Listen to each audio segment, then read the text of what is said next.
আজকে ঔরঙ্গজেব সম্পর্কে আলোচনা করব। ঔরঙ্গজেব আলমগীর ছিলেন মোগল সাম্রাজ্যের ষষ্ঠ সম্রাট। তিনি ১৬৫৮ সাল থেকে ১৭০৭ সাল পর্যন্ত শাসন করেন। তার পূর্ণ নাম ছিল আবুল মুজফ্ফর মুঈউদ্দিন মুহাম্মদ আওরঙ্গজেব। তিনি ছিলেন সম্রাট শাহজাহানের পুত্র এবং দারা শিকো, শাহ সুজা ও মুরাদ বক্সের ভাই। ঔরঙ্গজেবের শাসনকাল ছিল দীর্ঘ ও ঘটনাবহুল, যা মোগল সাম্রাজ্যের ইতিহাসে একটি গুরুত্বপূর্ণ অধ্যায়। এরপর বলবো তার শৈশব ও শিক্ষা। ঔরঙ্গজেবের জন্ম ১৬১৮ সালের ৩রা নভেম্বর দাহোদে, বর্তমান হচ্ছে গুজরাট, এটি ভারতের অন্তর্গত।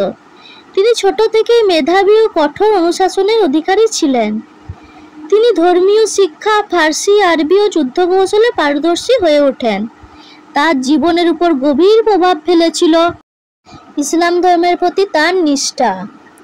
এরপর বলবো তার ক্ষমতা লাভ সম্পর্কে। ১৬৫৭ সালে সম্রাট শাহজাহান গুরুতর অসুস্থ হয়ে পড়লে তার পুত্রদের মধ্যে উত্তরাধিকার নিয়ে রক্তক্ষয়ী সংঘর্ষ শুরু হয়।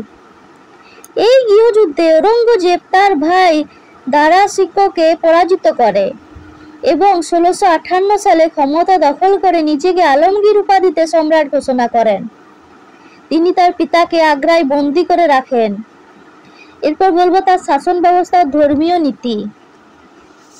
ঔরঙ্গজেব ছিলেন এক ধর্মপ্রাণ মুসলমান এবং তার শাসন ছিল কড়া ইসলাম অনুশাসনে পরিচালিত। তিনি হিন্দু মন্দির ধ্বংস, জিজিয়া কর পুনর্বহাল এবং নৃত্য সঙ্গীতের উপর নিষেধাজ্ঞা আরোপ করেছিলেন। এসব কারণে তিনি হিন্দু সম্প্রদায়ের মধ্যে বিতর্কিত শাসক হিসাবে পরিচিত।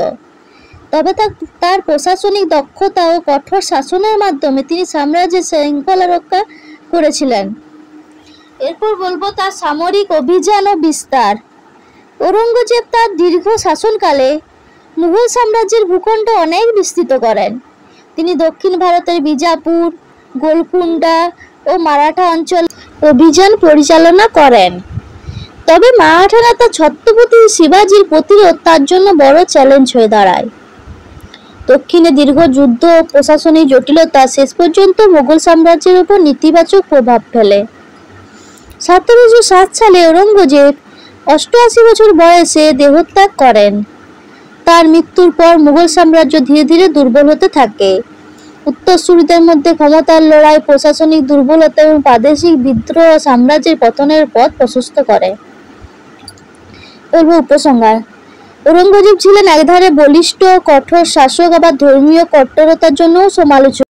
তার শাসনকালের বিতর্ক, সংগ্রাম ও নীতিগত কঠোরতা আজও ইতিহাসবিদদের মধ্যে আলোচনার বিষয়। ইতিহাসে তিনি এক বিরল চরিত্র, যার জীবন আমাদের শাসন, ধর্ম ও রাজনৈতিক জটিলতা সম্পর্কে বাস্তব চিত্র উপস্থাপন করে।